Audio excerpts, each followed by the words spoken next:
할렐루야. 오늘은 7월 11일 금요일입니다. 오늘도 말씀을 하루를 시작하는 신내교회 모든 성도님들께 하나님의 은혜와 평강이 가득하길 소망합니다. 오늘 우리에게 주신 하나님 말씀은 요한계시록 7장 1에서 3절 말씀입니다. 제가 봉독하겠습니다.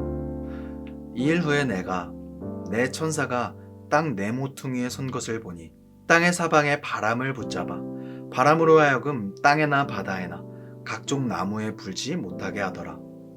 또 봄에 다른 천사가 살아계신 하나님의 인을 가지고 해 돋는 데로부터 올라와서 땅과 바다를 해롭게 할 권세받은 내 천사를 향하여 큰 소리로 외쳐 이르되 우리가 우리 하나님의 종들의 이마에 인치기까지 땅이나 바다나 나무들을 해하지 말라 하더라. 아멘. 앞에서 본 6장의 말씀에는 무서운 이야기가 나왔습니다. 6개의 봉인이 떼어졌고 이제 곧 7개의 봉인이 떼어질 차례입니다. 그리고 7째 봉인이 다 떼어지면 하나님의 심판이 완성됩니다. 사도 요한은 6개의 환상이 떼어진 부분에서 갑자기 또 다른 환상을 우리에게 보여줍니다. 아예 다른 환상임에도 말입니다. 요한은 왜 이런 환상을 보여줄까요? 1절의 말씀을 보면 땅의 모퉁이에 네 천사가 등장하여 사방의 바람을 붙잡는다는 내용이 나옵니다. 여기서 땅의 모퉁이는 온 세상을 말합니다. 이 말씀은 요한계시록을 지극히 문자적으로 해석하는 사람들에게는 이해가 되지 않는 말씀입니다. 어떻게 4명의 천사가 온 세상에 서서 바람을 붙잡을 수 있겠습니까?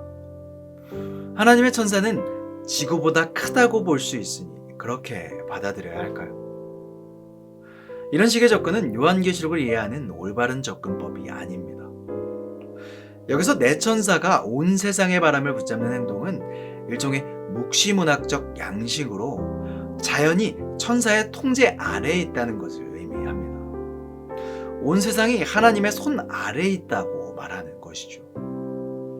그리고 2에서 3절의 말씀을 보면 이 네 천사와 구별되는 한 천사가 나타나 하나님의 인을 가지고 땅과 바다를 해하는 권세를 가진 네 천사에게 외칩니다. 하나님의 종들의 이마에 그 도장이 찍힐 때까지 재난이 있어서는 안 된다고. 땅이나 바다나 나무들을 해하지 말라고. 인이 찍히기 전까지 종말은 안 된다는 말입니다. 당시 이는 문서, 소유물, 노예 문서 등에서 소유권을 보호하는 보증으로 쓰이는 물건이었습니다.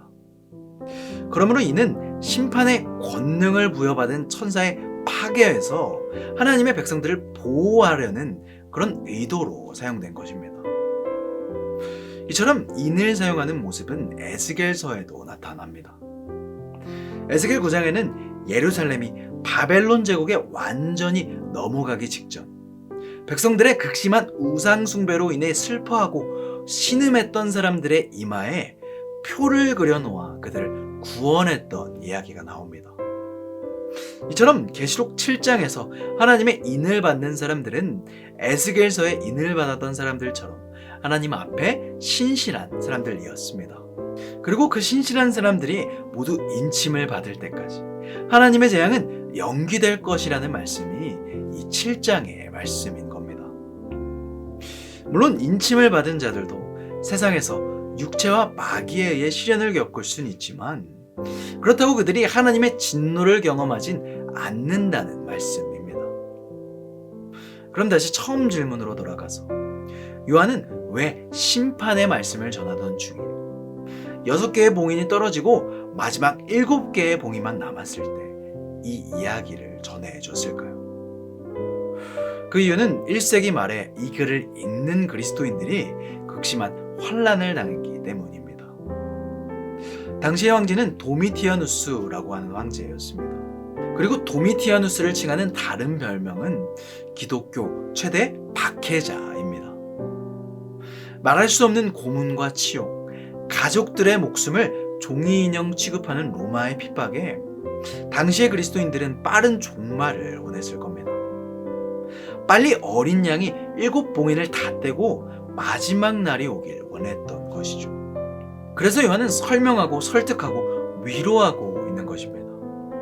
우리를 사랑하신 하나님이 왜 당장 종말을 주시지 않는지, 그리고 하나님 앞에 신실한 자들은 어떤 대우를 받게 되는지, 이러면 이해가 갑니다. 사도 요한이 왜 갑자기 멸망의 바로 앞에서 이 이야기를 전했는지. 인침을 받은 자들은 심판의 대상이 아니라는 겁니다. 그럼 더욱 중요한 것이 생깁니다. 그것은 우리는 인침을 받았냐는 겁니다. 우리의 시대에는 교회를 다닌다고 해서 핍박을 받는 사람은 없습니다. 이 종교의 자유가 보장된 나라에서 교회를 다닌다고 고문을 받거나 가족의 목숨이 위협이 되는 경우는 없습니다. 그러나 고난은 없지만 지금을 사는 그리스도인들의 삶은 세상의 흐름과 다른 세상을 역행하는 삶입니다. 세상은 물질이 최고라고 이기주의로 사는 게 당연하다고 말하지만 우리는 하나님을 최고라 말하고 이타주의로 살아가는 사람들입니다. 1세대의 기독교인들과 비교할 수는 없지만 우리에게도 그 고난이 힘듦이 있는 것이죠. 그리고 그 세상 앞에 넘어지지 않으려 몸부림치는 성도들에게 이 계시록은 말하는 겁니다. 너희가 가는 길이 맞아.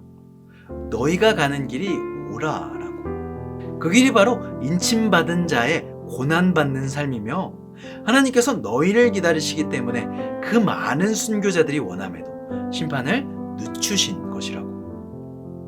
어떻게 보면 이 계시록의 말씀은 우리에게 전하고 있는 것입니다. 너희가 누구인지 아니? 너희는 인침을 받은 자들이야. 내가 끝까지 구원할 자들이야. 바라기는 우리가 인침을 받은 자임을 잊지 않는 저와 모든 성도님들이 되시길 바랍니다. 그리스도인으로 이 세상을 살아가기가 고되고 힘들지라도 끝까지 구원하시는 하나님으로 말미암아 그리스도인답게 살아가는 저와 모든 성도님들이 되시길 바랍니다. 함께 주님이 가르쳐주신 기도로 마치겠습니다. 하늘에 계신 우리 아버지여, 이름이 거룩히 여김을 받으시오며 나라가 임하시오며 뜻이 하늘에서 이루어진 것 같이 땅에서도 이루어지이다. 오늘 우리에게 일용할 양식을 주시옵고 우리가 우리에게 죄 지은 자를 사하여 준 것 같이 우리 죄를 사하여 주시옵고 우리를 시험에 들게 하지 마시옵고 다만 악에서 구하시옵소서. 나라와 권세와 영광이 아버지께 영원히 있사옵나이다. 아멘.